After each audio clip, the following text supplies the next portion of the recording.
Good morning friends. பகவான் ஸ்ரீ அரவிந்தரின் சாவித்திரி ஒரு மந்திர திறவுகோல் பாகம் 4 கேண்டோ 2 சத்யவான். நேற்றைய தொடர்ச்சி. சத்யவானின் கரம் பற்றுவதற்காக பிறந்துள்ள சாவித்திரியின் தங்க திருவுருமானது அவனது வாழ்வின் உன்னதமான இலக்குகளான திறவுகோலை தன்னுடைய நெஞ்சகத்தில் மறைத்து வைத்துள்ளது. அமரத்துவத்தின் ஆனந்தத்தை புவிக்கு கொண்டு வருவதற்கும் மானுட எண்ணத்தை இறை உண்மையோடு இணைப்பதற்கும் புவியில் வாழ்கின்ற மானுட இதயங்களை நித்தியத்தின் கதிரவனை நோக்கி உயர்த்துவதற்குமான ஒரு மந்திர சொல்லை அவள் தனக்குள் தாங்கியுள்ளாள். சத்யவான் சாவித்திரி என்னும் 2 உயர்ந்த ஆன்மாக்களின் மூலமாகவும் இறை பேரன்பு என்னும் அம்சமானது நித்தியத்திலிருந்து ஆற்றல் ஒன்றை பூமிக்கு கொண்டு வந்துள்ளது.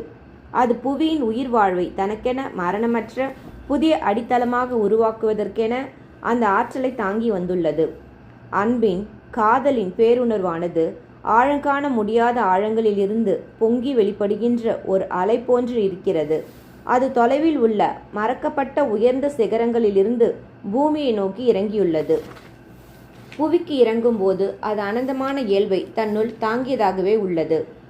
On the damp bosom of this oblivious globe, although as unknown beings were seemed to meet, our lives are not alliance nor as strangers join, move to each other by a cashless force. Page number 397.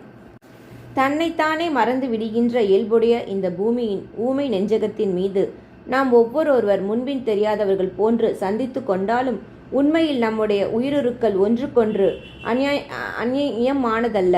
நாம் ஒருவருக்கொருவர் அந்நியமானவர்கள் அல்லர். நமது சந்திப்பு தற்செயலாக நிகழ்வது போன்று இருந்தாலும் அல்லது காரணமில்லாத இயந்திர கதியில் செயல்படுகின்ற ஒரு சக்தி நம்மை இணைப்பது போன்று தோன்றினாலும் உண்மையில் அந்த சந்திப்பு எதர்ச்சியாக நிகழ்வது அல்ல. The soul can recognize its answering soul across dividing time and on life's roads. Absorbed rapt traveler turning it recovers familiar splendors in an unknown face. Untouched by the warning figure of shift love, it strills again to an immortal joy, wearing a mortal body for delight. Page number 397.